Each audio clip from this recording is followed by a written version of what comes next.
Six friends on a hiking trip lost their way in a forest. After a while, they became hungry and thirsty, but unfortunately could not find any food or water. Alas, they came across a jambu tree laden with fruits. They pondered, How should we get the fruit from this tree? all the six friends deliberated and reacted to the same situation differently.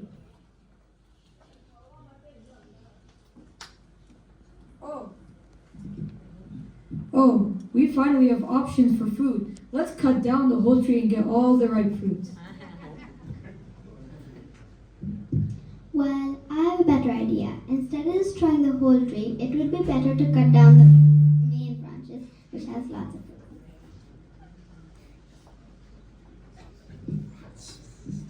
Instead of cutting the big branch, let's cut the smaller branches which hold more fruit.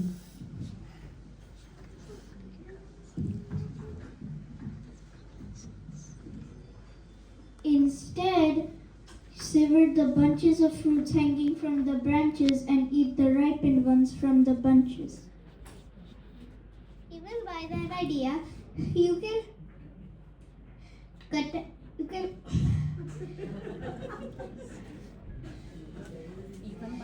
Even by that method, you would be wasting the unripe fruit from the bunches. So why not take only the ripe fruit from the bunches? This way you would certainly not be wasting the unripe ones then.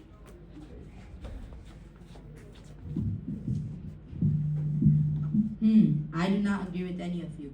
There are enough ripe fruits on the ground, so why not eat those and satisfy our hunger? This way we save ourselves from doing any unnecessary damage to this tree.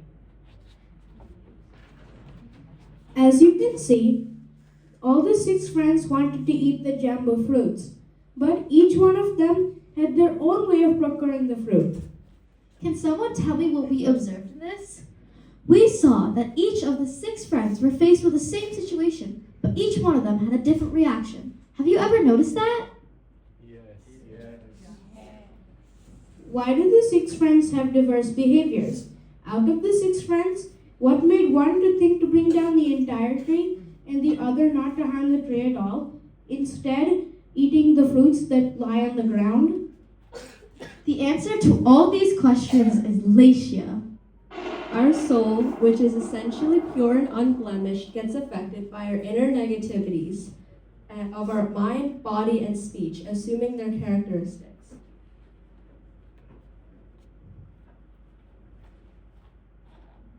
Now, Veer Shravak, can you tell me how the mighty ocean's waves formed? Rather, why are some waves as weak as little ripples, whilst others are strong and gigantic? Waves depend upon its wind that blows over its surface. Well, just as waves of the ocean depend upon the force of the wind that blows over its surface, likewise, our soul is affected by the impurities that cover its true nature, produces waves of different intensities called Leshya, which is responsible for creating and inspiring our thoughts and feelings. So, in the story that we just saw, the six travelers reacted differently because their souls were influenced by different degrees of impurities. Thus, their leshyas were different. In turn, the thoughts and feelings aroused by those leshyas were also different. Leshya thus means the state of our mind. Remember that our activities reflect the state of our mind. As a matter of fact, these six friends' minds represent six types of Leshya, each having a specific color symbolizing a particular state of mind. The six Leshyas and their colors are Krishna, black; Neel, blue; Kapod, gray; Tejal, red; Padma, yellow; and Shukla, white.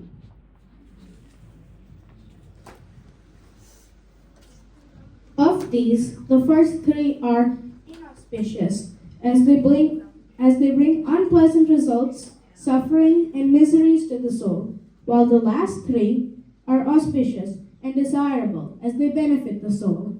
How about we ask these folks to explain to us why they behaved the way they did? What was their Leshya or their state of mind? am Krishna Leshya. I do not show any compassion or mercy. Everyone is afraid of me as my anger turns into violence. I am the most dangerous and the worst one. If anyone dies in this state of being, that living being will go to Narak.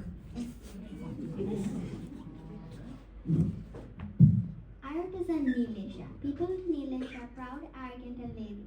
They are cheaters and cowards. They avoid listening to religious discourses. If anyone dies in this state of mind, they get reborn as an egg in their jeep, like a tree.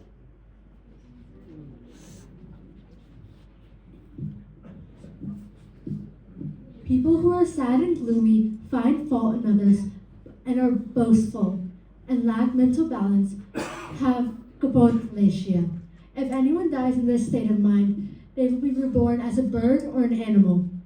These three Leshyas, Krishna, Neo, and Kapod, are the worst, the most harmful, worse, more harmful, and bad, harmful, respectively.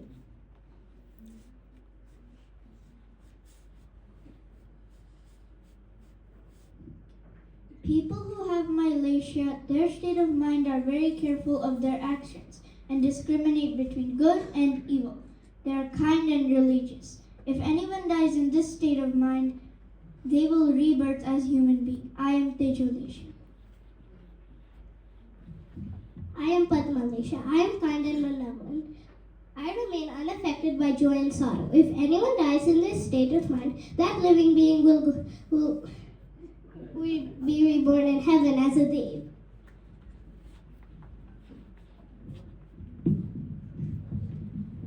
I am Shukla Leshya, and I have two levels. In the first level, one strictly observes the principles of Ahimsa, Satya, Acharya, Brahmacharya, and Aparigraha. If they die in this state of mind, they will be reborn as a human or a dev. In the second level, one has no hatred to anyone and treats everyone the same. If they die in this state of mind, they will be liberated from the cycle of birth and death. These three Leshyas, Tejo, Padma, and Shukla, are good, better, and the best respectively, as they lead the soul on the path of righteousness and spiritual prosperity. So, since it's state of mind, could we control this? And if so, how? When you feel agitated, jealous, or arrogant, the first step is to become aware of those feelings. When you're aware of your thoughts and feelings, you can take measures to change them and choose and replace them by the thoughts that you want to have, those that will be beneficial to you. Decide what you want to feel and think and instruct your mind to always take good actions. Thank you.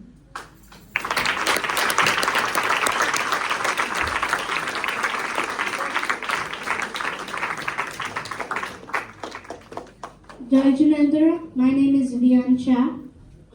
Jai Janendra, my name is Anshika Loda. Jai Janendra, my name is Virji.